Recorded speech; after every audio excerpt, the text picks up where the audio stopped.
Day 620 of the Ukrainian War Map, also known as the Russo-Ukrainian War. Juzzy here, and today is a super quick update as I take a simplified and down-to-earth approach to some of the most important happenings on the ground in Ukraine.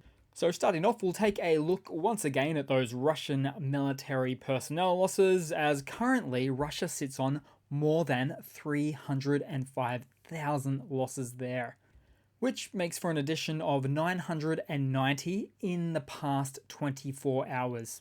Then as for hardware losses, so 8 tanks, 14 APVs, 12 artillery, and 1 corvette. But we'll get into that little chestnut shortly.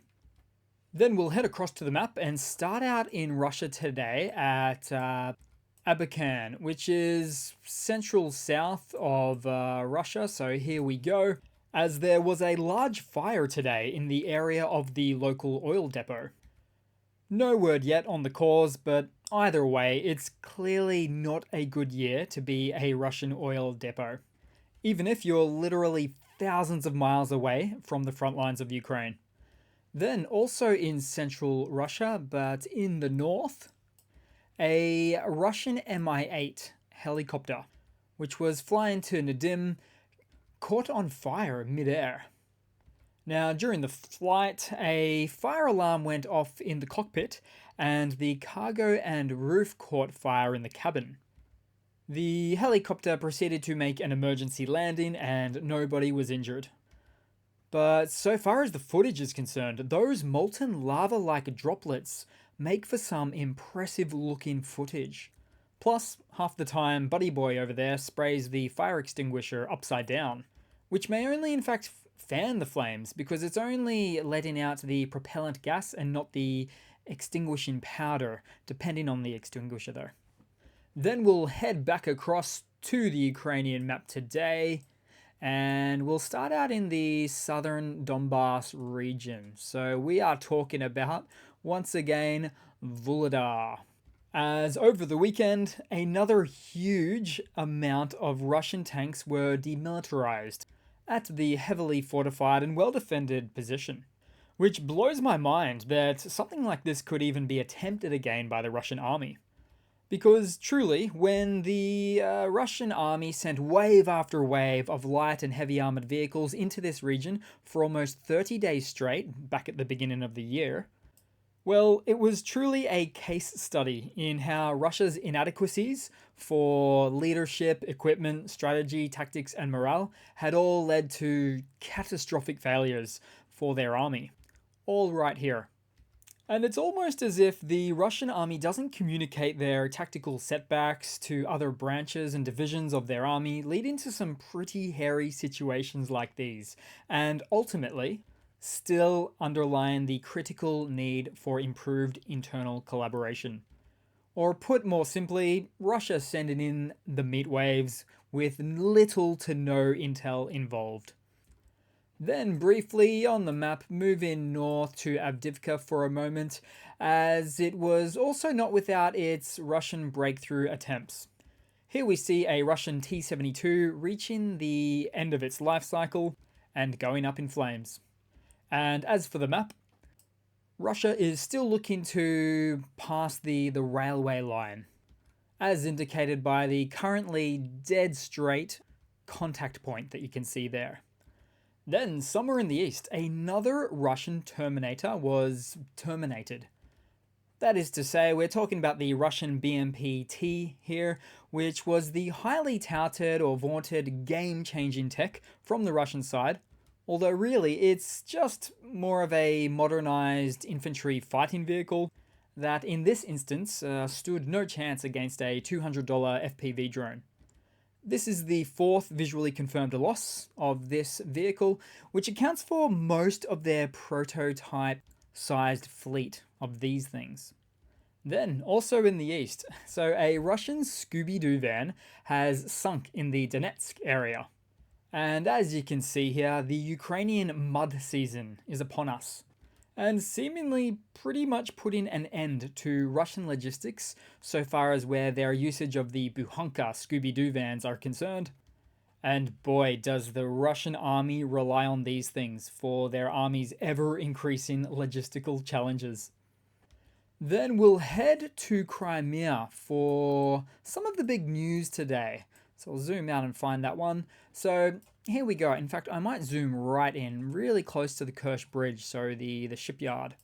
As the Russian Karakurt class corvette, named the Askold, was reportedly hit by as many as 3 Storm Shadow missiles at the Kerch shipyard in Crimea.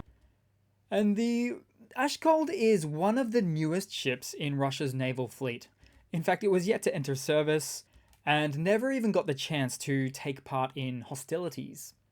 Now, this ship has the capability to carry up to 8 caliber cruise missiles, and even has a Pantsir M variant air defense system installed on the ship as well. So, as a result of this occurrence, the strike caused Russian air defense reactions in the region, although some reports suggest that Russia's air defense was simply overwhelmed as a result of smaller Ukrainian drones taking the brunt of Russian air defenses to allow for Storm Shadows to glide in uninterrupted. Now, this means that the corvette follows in the footsteps of the Moskva flagship cruiser, plus multiple landing ships, and even a submarine that Russia lost in the Black Sea, or at least in the dry docks of the Black Sea. So this is not a bad outcome for Ukraine that doesn't even really have a navy to speak of. But having said that, this was obviously a well-timed strike to maximize the likelihood of a successful hit for a naval vessel that would only have been used to fire cruise missiles at Ukraine's towns and cities later on down the track. Then heading across to some news for today. So, Ukrainian officials have stated that their locally developed HRIM-2 short-range ballistic missile has been successfully used on a Russian target at the range of 700 kilometers. Which, if we throw up the map, we will see that, let's say it gets launched from somewhere in Kharkiv, then we'll go north, and yeah, so that reaches Moscow, even pretty much every major airbase in the east of Russia. And the implications of having this weapon system that has this type of range, and also being a system that's not provided from a Western partner, that's not allowed for use inside Russia, for instance, would therefore really be Ukraine's way of putting Russia on notice. Saying that, for all practical purposes, something like, hey, we're starting to become a near-peer missile weapons technology adversary to you, so do you really want to risk it? So this is certainly an important news piece that doesn't seem to get enough press. Then in some other hardware news, so Sweden has handed over 8 more of its Archer self-propelled artillery systems to Ukraine, making for a total of 12 being operated by the country now. These bad boys can fire 6 rounds in less than 30 seconds and then displace to a new location in less than 30 seconds as well, making it very difficult for enemy forces to target. Although the Russian army hasn't really been well known for their counter-battery accuracy anyway. Then in some other hardware-related news, perhaps, so Germany is continuing to step up its support as it has already included financing for Ukraine in its budget planning until 2032. As per Christian Freuding, Major General of the Bundeswehr, who stated this in an interview to a German news outlet over the weekend.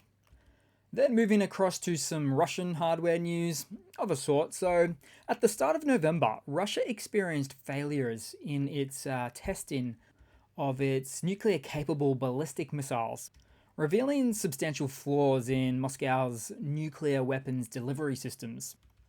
During the test, an RS-24 Yars missile launched from a cosmodrome in Russia's north region towards Russia's far east, but veered off course and failed to achieve its intended destination, in what would amount to a failed muscle flex. Now, some time ago, I made the comment that Russia wouldn't want to risk firing a nuclear weapon for several reasons, but not the least of which is because of technical failure, causing Russia to nuke themselves.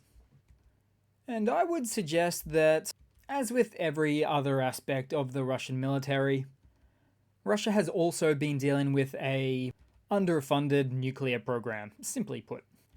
Then moving across to a quick couple of funnies to round it all off for today, guys. So here we go. Kadyrov recently posted some footage putting on display the purchase of foreign vehicles for his high-ranking law enforcement officials. Now, previously, Putin urged officials to use only vehicles that were manufactured domestically. But not Kadyrov. Oh no. As much as this walking contradiction claims to despise the West, there's still no shortage of Western-produced Mercedes or GMC in this new arsenal. And in true TikTok Chechen leader style, Kadyrov is not afraid to show off anything he has with all of the wide-angled or zoomed-in footage that he uploaded. This guy is just all about the celebrity lifestyle instead. Then in a final funny to round it off for today, guys, so Russian Defense Minister Shoigu continued to promote the image of an effective Russian military, stating that in just October alone, Russia took out a total of 37 Ukrainian aircraft. And so he also put a particular focus on how this supposed 37 destroyed Ukrainian aircraft is more than twice the number of F-16s pledged to Ukraine. Which he goes on to say that this means that Russia will be capable of destroying all F-16 aircraft in about 20 days after they arrive. Now, where to start with this? Okay, so firstly, 37 destroyed Ukrainian aircraft last month. Really? That's just ridiculous. Secondly, he seems to suggest that half this number of 37, so about 18 F-16 jets, only have been pledged to Ukraine, when actually 61 have been pledged. And that's only the current officially pledged count from the two small nations of the Netherlands and Denmark. Then thirdly, the incredible range and distance that the F-16s can operate from means we're not going to see much in the way of F-16 losses. I can tell you that right now. And then lastly, my favorite part. So great, let them lie. Let them think they're invincible and believe this fantastical nonsense. As in doing so, they legitimize and accept that the F-16s are on their way to Ukraine soon, and that they won't be a problem at all for Russia. So this is the constant moving of the red line that we sometimes speak about, that Russian red line getting pushed further and further back. And so in some ways, I almost believe at this point that Shoigu has accepted the future defeat of the Russian military.